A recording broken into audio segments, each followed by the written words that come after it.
Good morning, Fam Jam. It's your old pal, Mr. Sloan. Very excited to be coming to you today to read one of my favorite books of all time, live from my sweet daughter Grace's beautiful room. The book is called Bear Has a Story to Tell, written by Philip C. Steed and illustrated by Aaron Steed. They also made my favorite book of all time, A Sick Day for Amos McGee. It was almost winter, and Bear was getting sleepy. But first, Bear had a story to tell. Mouse, would you like to hear a story? Asked Bear with a yawn. I'm sorry, Bear, said Mouse, but it's almost winter, and I have many seeds to gather. So, Bear helped Mouse find some seeds on the forest floor.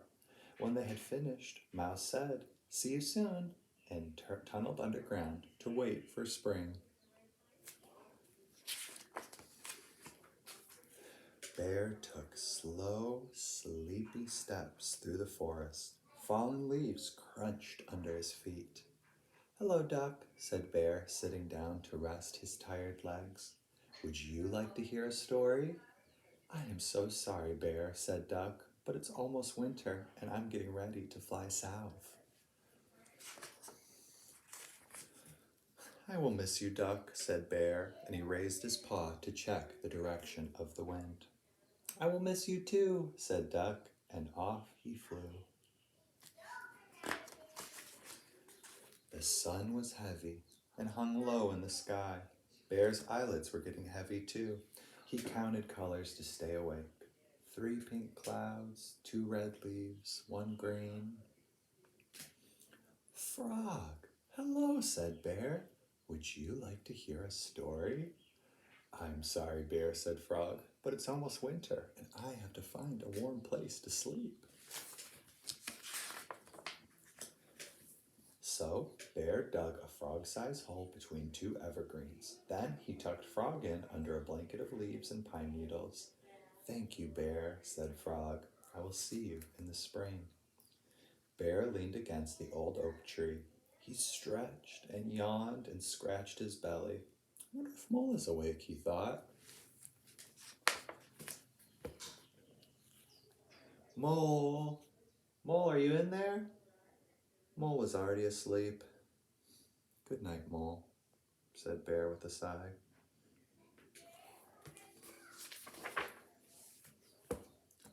The first winter snowflakes began to fall.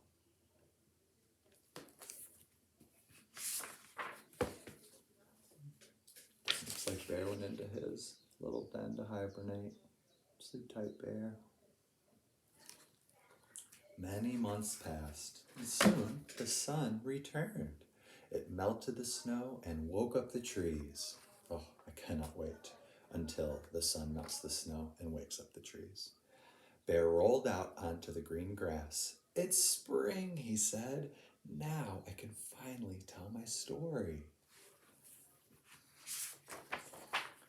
But first, Bear brought Mouse an acorn.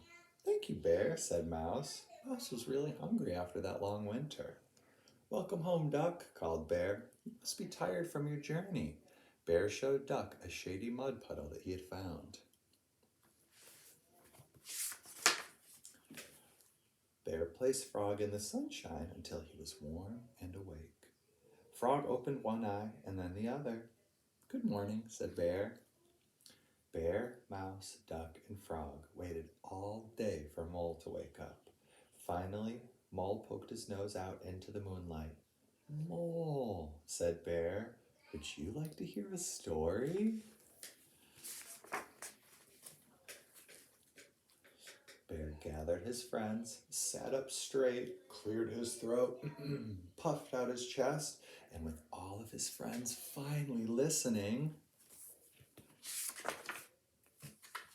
Bear could not remember his story. "Oh no," said Bear, "it was such a good story," as he hung his head. But winter is a very long time for a bear to remember. His friends sat together for a quiet minute. Poor Bear. Mouse said, maybe your story was about a bear. And Duck said, maybe your story is about the busy time just before winter. I think there should be other characters too, suggested Frog. Like a mole, said Mole, and a mouse and a duck and a frog.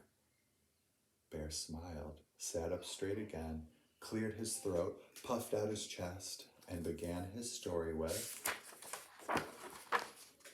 it was almost winter, and Bear was getting sleepy. Boys and girls, I hope you enjoyed that story. It is one of my all-time favorites. If anybody ever wants to talk about books, just let me know. And I hope everybody has a safe, calm, peaceful, and pride-filled day.